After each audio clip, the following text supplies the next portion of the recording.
ChromaCorps is an event hosted by Sinix that happens every year around July, where a handful of artists are picked to do a full illustration daily and are then eliminated until there is a winner.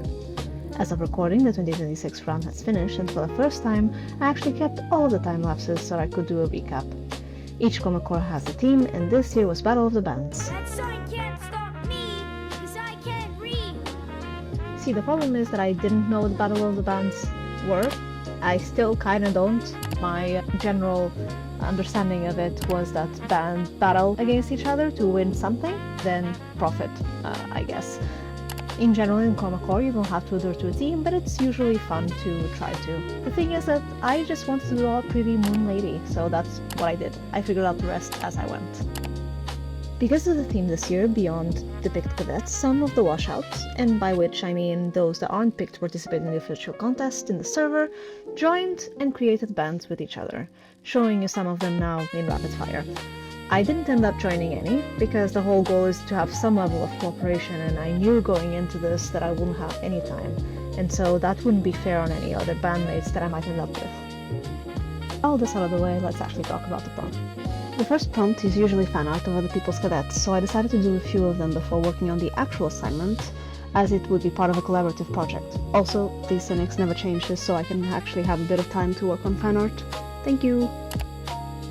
For the first prompt, I wanted to do some fan art of She-Cake's Yogurt, who is a clown, and as part of a collaboration that was hosted or organized by Apricot Soup, Allium Chocolate, and King W, I wanted to create the tarot card called the Tower, where Yogurt is the person that is holding a lightning that will eventually destroy the tower. I wanted to make sure to add some of the visual elements of the card that were recognizable, so the lightning, the clouds, the actual tower itself of course, but the falling figures as well as part of the blocks, in case it's a child playing with blocks and it's about to knock it down with a lightning block.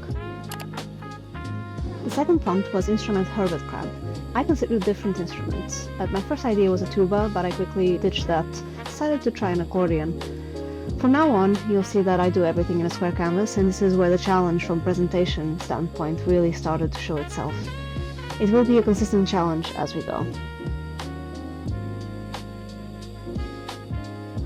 Also, if I had a penny for every time that ChromaCorps has asked me to draw a crab, I would have 2 pennies, which is not a lot, but it's still odd that it happened. Next up, scissors that cut reality as a pop. Went through the tailor's blend as a bit of the design, and initially I wanted to go with more eldritch elements, more eyes, more tentacles, etc., but because of time constraints I kept things simpler. Also I added some gradient maps, and as I started enjoying those colors more, it started feeling more magical than necessarily eldritch. So it's more of a vibe than necessarily a theme.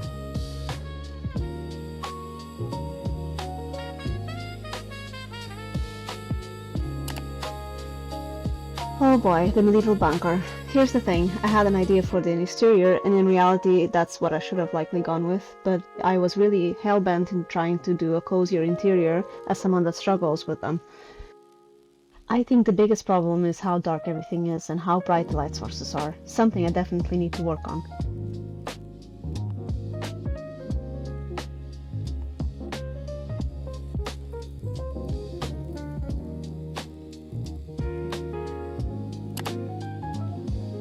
Evil capybaras. It wasn't until this point that I realized that the capybaras just seemed to have a very strong evil side eye naturally, so leaning on that I also wanted to make sure that its helmet was the shape of a capybara's predator. In this case I went with the jaguar, as a way of being subtly threatening. Also, this was my first standout of the year.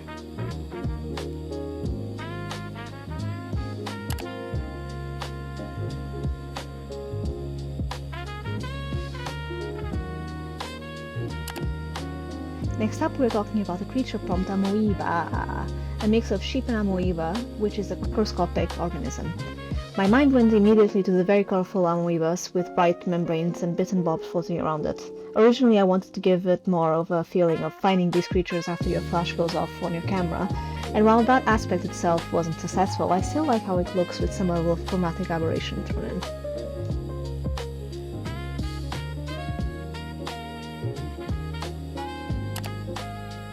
Right, day 7, end of the first week, and it's a design illustration prompt for discography. This is where the figure out aspect of the theme came in for the first time. I just put on a playlist, and I kid you not, called You're High on Mushrooms in the Viking Age and the Gods Are Everywhere, closed my eyes, and went from there.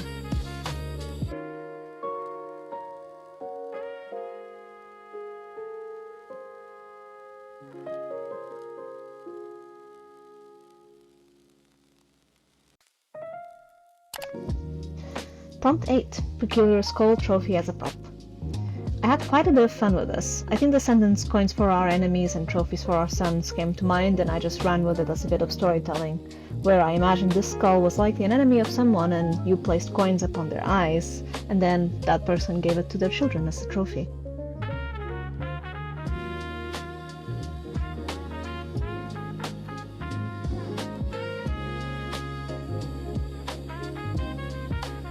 Day 9, Jellyfish Festival for Environment. Listen, I told myself, I learned my lesson last time, let's keep it simple, not too much, no interiors.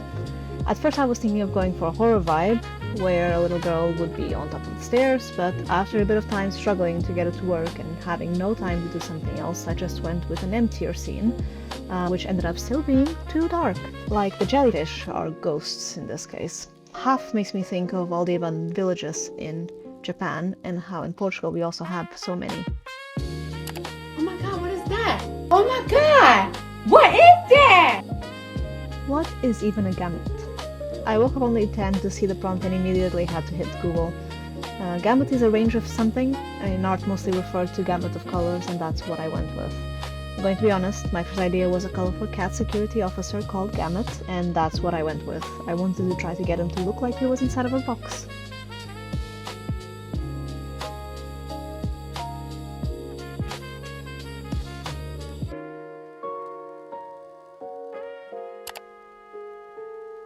For the first time so far in Chroma, we have a challenge based on silhouette. We can turn it, flip it. First idea was something made out of stone / mountain, especially since the assignment mentioned creatures named fog eaters. I thought of large rocky giants in a misty environment that pull the mist from the air. Also, I only realized almost at the end that I wasn't recording time-lapse, so rip. What do you mean? What do you mean? What do you mean? I actually have started to like industrial prompts, but Jesus Christ, I barely knew what all of these words actually meant separately. My face at 6 AM reading the prompt was not graceful. I asked TJL, who is an incredible industrial artist, for advice and tried to follow his wisdom as best as I could. Sinix also mentioned that the trick to sell transparency is to add a lot of spectacularity and highlights. I really like how it looked, but the trick for me was render one leg with bits and bobs with somewhat level of detail, and then copy and paste those with distorts to fit the other shapes and render on top. This was such a fantastic prompt, however it also landed on my busiest and longest day of the whole challenge. It was honestly heartbreaking. The biggest mistake was not to check my contrast right in the beginning. The darks are too dark, the lights are too light. I had this idea of having my cadet as a large shadowy figure crawl from a crevasse with the sunset in the background. And if I had time, and I mean more than 3 hours, I could maybe have salvaged this, but it's more likely that I would have started from scratch. Anyway, I stopped before the 2-hour mark because I was just too disheartened to continue. Sometimes you just need to know when to stop. Guess what? I am even shorter on time in the next few assignments. The good news is that it's normally at this point that my mindset usually shifts and I stop overthinking and just go for it. Done is better than perfect, so whatever gets done in the time frame I have, it just gets posted. In this, the underwater temple was a rock beneath a forest of kelp with daylight piercing through. Loose and nice and done.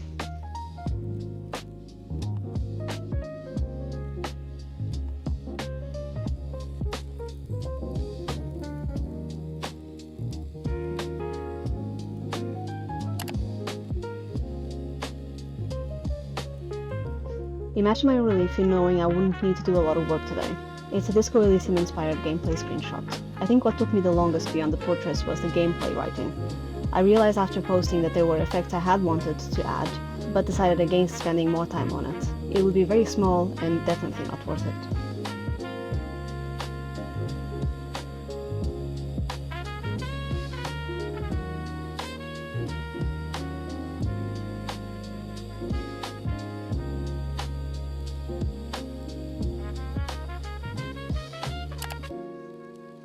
For the dragon frog, what I can tell is that I spent a very long time fearing that this would end up looking very derpy and that I wouldn't be able to salvage it.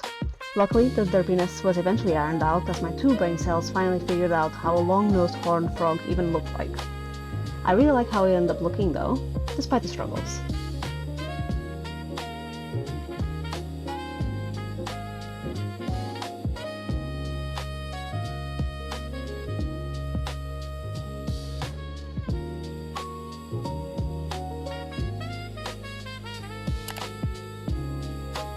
Yuming Lee has the most wonderful prompt. I had a lofty idea of a more full-body prompt where I could incorporate more feathers, but once more my lack of time to fix problems as they came, and having very little time if I wanted to render it to a specific point made this not look as I imagined it.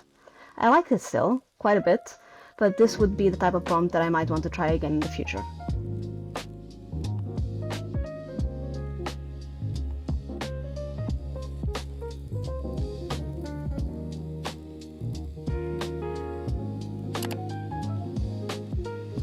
This prompt made me realize that I should probably have looked if Clip Studio has a mirror option, at the end, once I didn't need it anymore. While reference gathering, I saw a jeweled beetle-shaped watch, and thought they might look cool as a guitar, but in this case I wanted a more moth-focused design. I think I could have done better at rendering it in a way that came across with proper volume, but I really enjoyed how the colors and textures looked.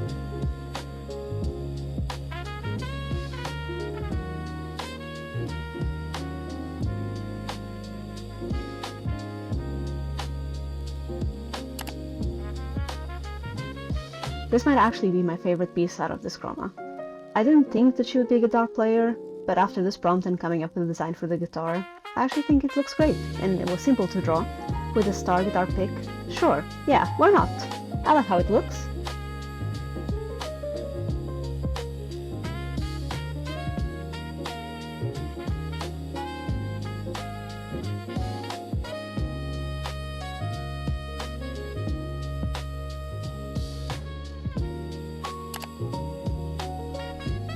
Here's a fun fact for you. Sinix says that there is usually a larger drop-off after the first 7 days.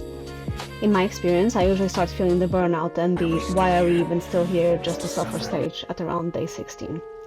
This time around, it was this day where my brain cells started threatening to collapse. I'm not the biggest fan of drawing food, but I did have fun with this little bento brood.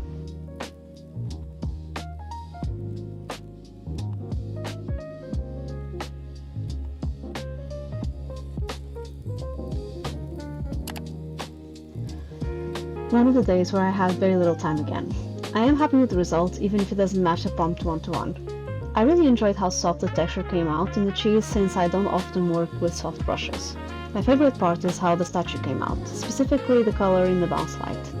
My first idea had something to do with a boy peeing type of fountain, but I had no brain cells to come up with a clever idea on how to execute it in an interesting way or how to match it with the prompt closer, so I dropped it very quickly.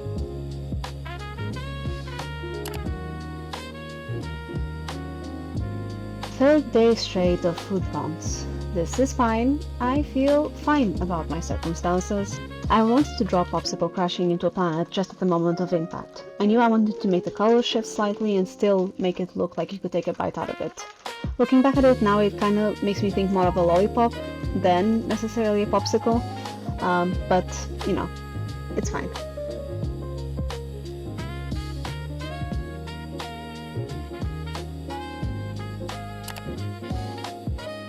I initially totally didn't confuse Rhodey for Groupie. Nope, that for sure didn't happen. Fortunately, after rereading the prompt and googling, I finally figured out that those two are, in fact, not interchangeable terms. Some folks had made some stickers of the cadets that are in the official competition, as well as previous cadets, and that was the only thing that I knew I wanted to include in this. A leathery type jacket with patches of those cadets.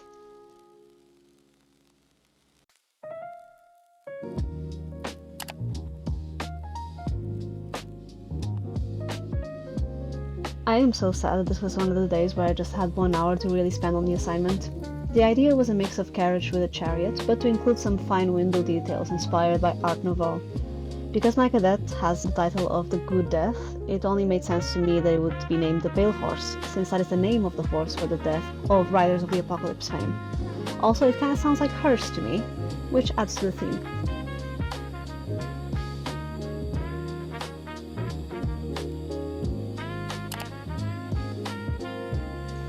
This marks my second and last standout.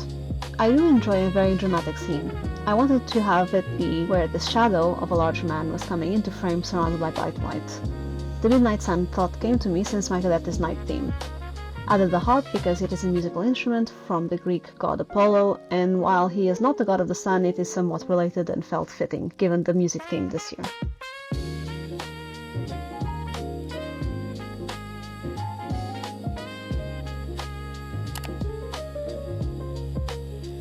Abstract prompts tend to be the rest day for me, but environments are not. But I actually ended up having a lot of fun with this.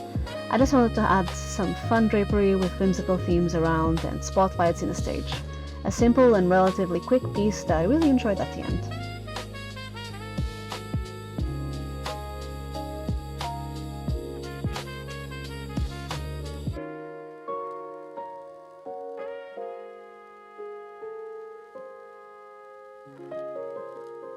I do love a music prompt. Here's the clip.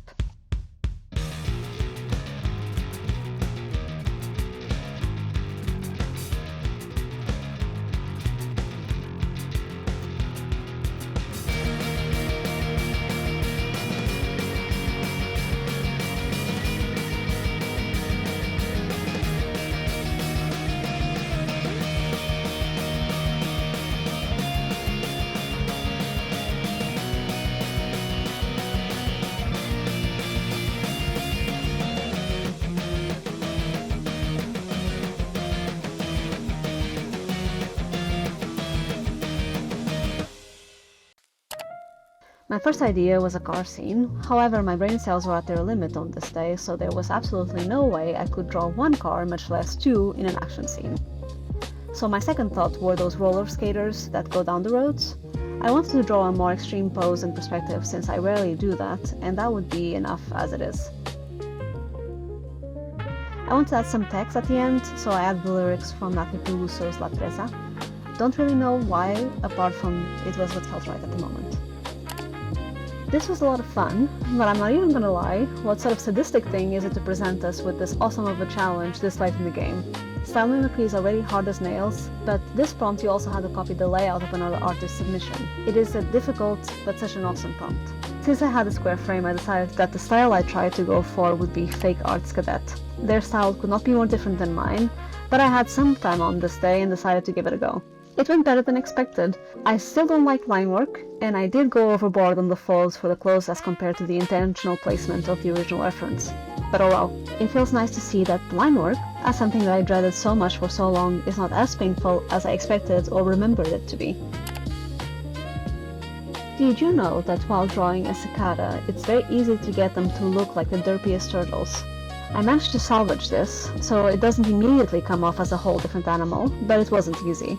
I thought about a music executive more like a 70s type of vibe, maybe one related to disco. I just wanted to draw an older looking cicada as a music exec.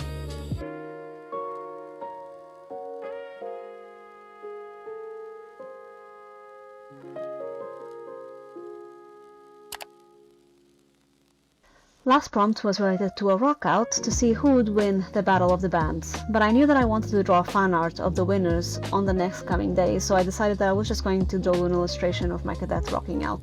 The reference I picked was more extreme than I would go for, from the bottom up, and I just wanted to have some relaxing fun at the end of these 30 days.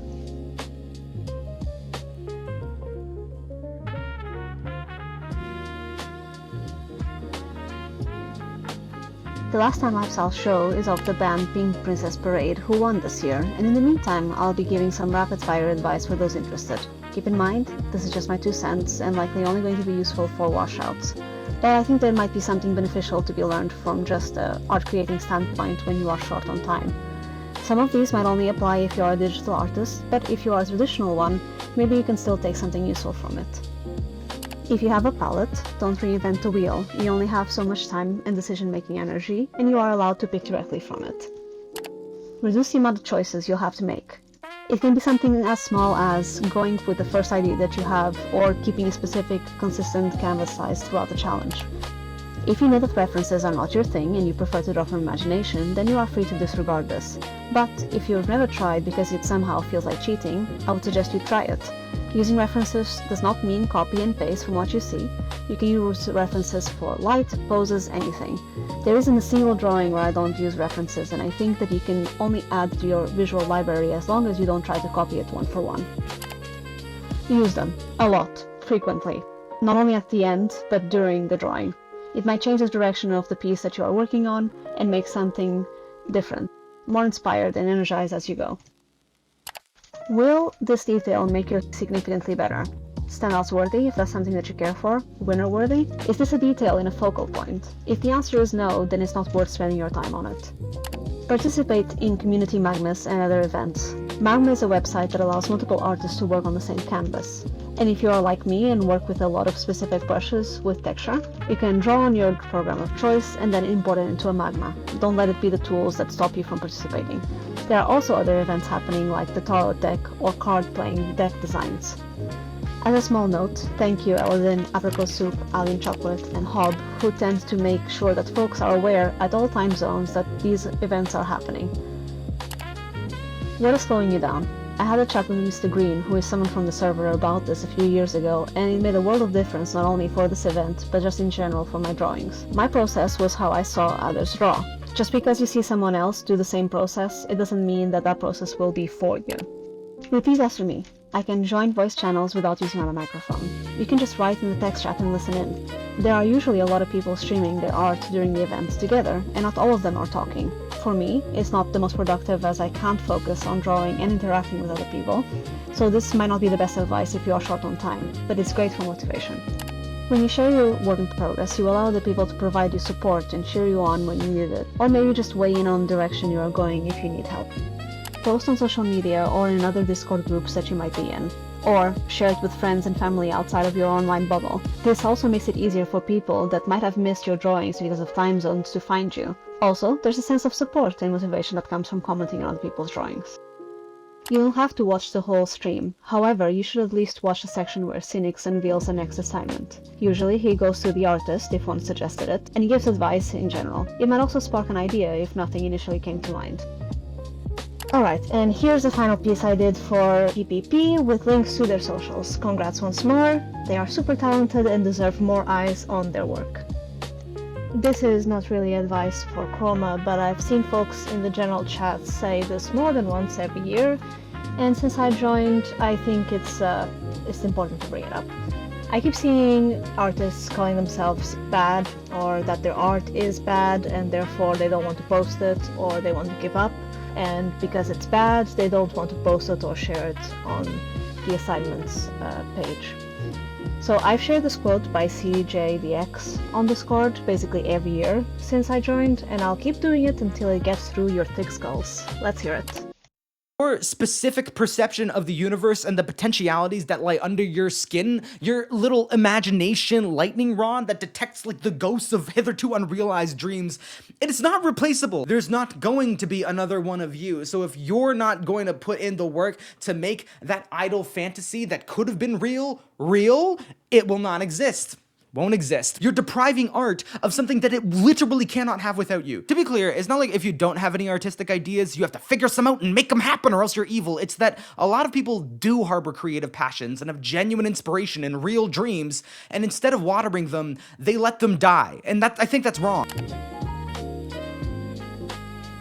Okay, one last thing that I want to bring up is that on assignment 1, or just out of the kindness of their own hearts, there have been some artists that made fan art of my cadet, so I just wanted to shout them out and say thanks. So, thank you, you are wonderful artists.